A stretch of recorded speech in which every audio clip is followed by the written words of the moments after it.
غزوہ احد کے اس مقام پر موجود ہوں جہاں پہ 70 صحابہ کرام کی قبر مبارکہ یہاں موجود ہیں۔ یہ میں اب آپ کو دکھا رہا ہوں، یہ دو قبریں نظر آ رہی ہیں آپ پہ۔ پہلے میں دکھا دوں، یہ والی جو قبر ہے یہ حضرت امیر حمزہ رضی اللہ تعالیٰ عنہ کی ہے، جو رسول پاک صلی اللہ علیہ وسلم کے چچا تھے، اور اس میں جنگ میں اس غزوہ میں شہید ہوئے تھے، اور انہی کی جو جگر کو ایک کافر عورت نے نکال کر چبایا تھا اور باڈی پارٹس کی بے حرمتی کی تھی، لیکن یہ جنتی ہیں اور یہ شہید ہیں غزوہ احد کے۔ اور رسول پاک صلی اللہ علیہ وسلم حضرت امیر حمزہ سے بہت محبت فرماتے تھے، اور بے پناہ محبت۔ اس پہ غزوہ کا جو ایک بہت مشہور واقعہ ہے جو کہ بہت لمبا ہو جائے گا، اس لیے میں یہاں بیان نہیں کر رہا۔ اس کے بعد ان کے پہلو میں ایک قبر آپ کو اور نظر آ رہی ہے، یہ دوسری والی دیکھیں، ایک اوپر ہے اور یہ میں دکھا رہا ہوں یہ دوسری جو قبر ہے۔ اس ایک قبر کے اندر حضرت زبیر بن مسیرہ، حضرت مجھے نام صحیح سے دو صحابہ کرام اس میں مدفون ہیں۔ تو یہ ٹوٹل دو قبروں میں 3 غزوہ احد کے صحابہ کرام ہیں، باقی 67 جو صحابہ کرام تھے۔ اب میں ان کی طرف دکھا رہا ہوں، اگر آپ کو دکھا سکوں تو یہ دیکھیں، یہ آپ کو ایک 4 دیواری سی نظر آ رہی ہے، دیکھیں اگر آپ، کیونکہ اس کے اندر ایک ہی اجتماعی قبر ہے، اور 67 صحابہ کرام جو کہ احد میں شہید ہوئے تھے، یہ ان کی اجتماعی قبر ہے۔ اللہ پاک کا احسان ہے کہ اللہ تعالیٰ نے ہمیں ان قبروں کی زیارت نصیب فرمائی، اور یہ اسلام کے وہ شہداء ہیں جن کی شہادت کی مرہون منت آج اسلام ہم تک پہنچا ہے،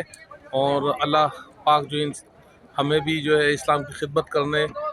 کی توفیق عطا فرمائے، اور ہمیں بھی نبی کریم صلی اللہ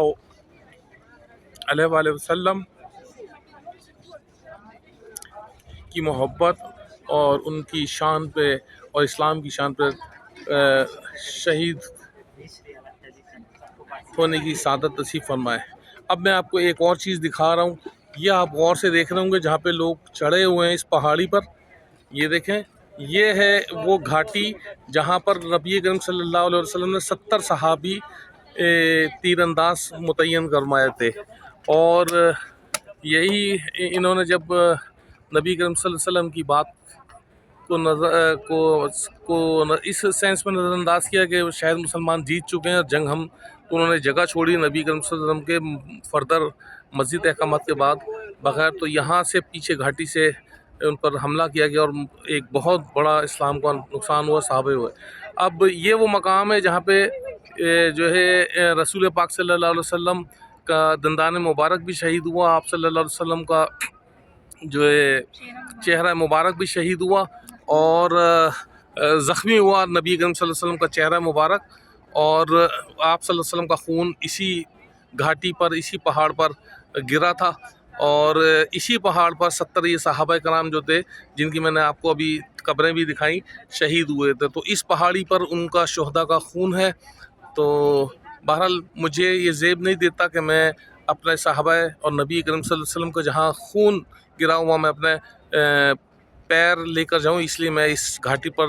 چڑھنے سے اعتراض کر رہا ہوں، میں نہیں چڑھ رہا۔ اور آپ لوگ بھی جب آئیں، اللہ تعالیٰ آپ کو سعادت نصیب کرے، تو میری آپ سے درخواست ہے یہ ہوگی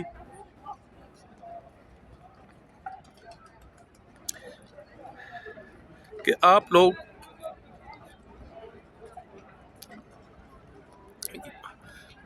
اس گھاٹی پر نہ چڑھے۔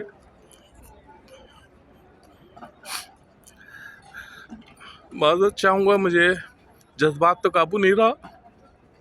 یہ پہاڑ ہے جہاں پر میرے نبی کا خون گرا تھا۔ یا اللہ، یا اللہ میں معاف فرما، اے رب العالمین، میں نبی کے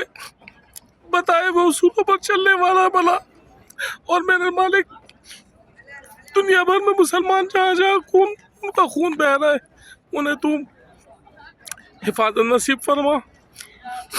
آپ لوگوں سے میری یہی درخواست ہے، جب بھی کبھی آئیں کہ واللہ اس پہاڑ پر نہ چڑھیے گا، اس گھاٹی پر،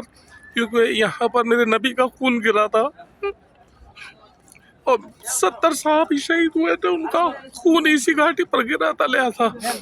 آپ سے التماس ہے جب بھی یہاں سعادت نصیب ہو زیارت کی، اس پہاڑ پر مت چڑھیے، کیونکہ ہمارے گناہ کا پاؤں